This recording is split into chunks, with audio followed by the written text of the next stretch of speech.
Many of you may agree that when Barack Obama was elected, we teachers rejoiced. Finally, we thought, there's hope that the discriminatory policies and unrealistic goals of NCLB would be laid to rest, and an era of true support for education and families would begin. I say support for families because, as teachers, we all know that the single most important influence on a student's success is the support they receive at home. But, with a heavy heart, we teachers watched those hopes disappear into thin air as President Obama proceeded to appoint a Secretary of Education with no formal teaching experience. And to enact an educational policy that puts the interests of corporate testing companies before the interests of students. Last year, students at my school spent 4 to 5 weeks taking standardized tests. That's 4 to 5 weeks when they could have been collaborating on art projects or designing scientific experiments or adapting a favorite book into a theatrical presentation. And that doesn't even include the time that they spent on preparing for those tests. I've been teaching for 20 years, and during that time, I've seen the proverbial pendulum swing too many times to count. When I think about what we teachers have lost in the last 20 years and what we've gained, I'm afraid both the losses and the gains are overwhelming to consider. But let's take a closer look. What have we gained? Well, for one thing, we've gained students. A lot of them. Class sizes are up to 35 in many elementary schools and 45 in many high school classrooms. When I started teaching, I never had more than 26 students in my class, and that was considered too many, because it was. And it still is. And it still is. We've also gained a huge amount of time dedicated to standardized testing that doesn't inform our instruction and wastes valuable classroom time. We've gained lots and lots of pre-packaged test preparation programs from corporate publishing companies that aren't connected to the local curriculum or the passions and interests of our students. And thanks to the punitive practices of the U.S. Department of Education School Improvement Grant Program, we've also gained a new fear of public humiliation as teachers' names and their students' test scores have been published in newspapers. And what have we lost?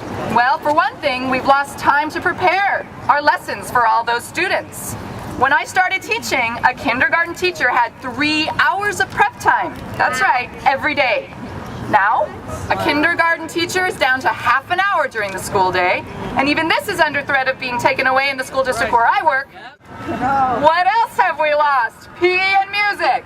Thanks to an emphasis on test preparation practice, we've lost time during the day to develop critical thinking skills, to focus on art or music, or to allow our students to pursue their own passions and curiosity. Most importantly, we've lost the trust, support, and respect that we deserve from our administrators, our communities, and our governmental officials. So what would I like to lose and gain from Arnie Duncan's Race to the Top initiative? How about we lose the idea of a race to see who can get the highest test scores? And instead, we gain a collaborative effort between schools and communities to develop the creativity and humanity of each child and to create equity and prosperity for all. How about we lose the emphasis on standardized tests that only benefits the companies that profit from them? And gain an emphasis on authentic teacher and student design tests so teachers know how their students are doing and what they need. We need to gain an acknowledgement and understanding of the huge impact that class sizes, poverty, and the education levels of parents have on achievement. Instead of punishing teachers for working with the students in the most impoverished neighborhoods, let's gain stable funding, secure housing, and a child poverty rate that is far below the 22% we have now. That's right. We need to lose the emphasis on the teaching of basic skills and replace it with an emphasis on academic programs rich in the arts, in play, and in engaging activities that develop critical thinking skills. We need to lose the overcrowded classrooms that have become the norm and gain small classrooms with highly experienced teachers and a curriculum rich in the arts. Let's Let's lose the punitive practice of firing teachers in low-performing schools or turning schools over to charter school management. And let's gain rigorous teacher education programs that focus on research and practice, which prepare teachers for all eventualities, including students with disabilities, students with language difficulties, and students with other kinds of learning issues. We need to lose the idea of evaluating teachers based on their students' test scores, which experts understand to be fraught with problems. And we need to gain a more holistic, responsive, and fair evaluation system in which teachers are judged by multiple measures, not test scores.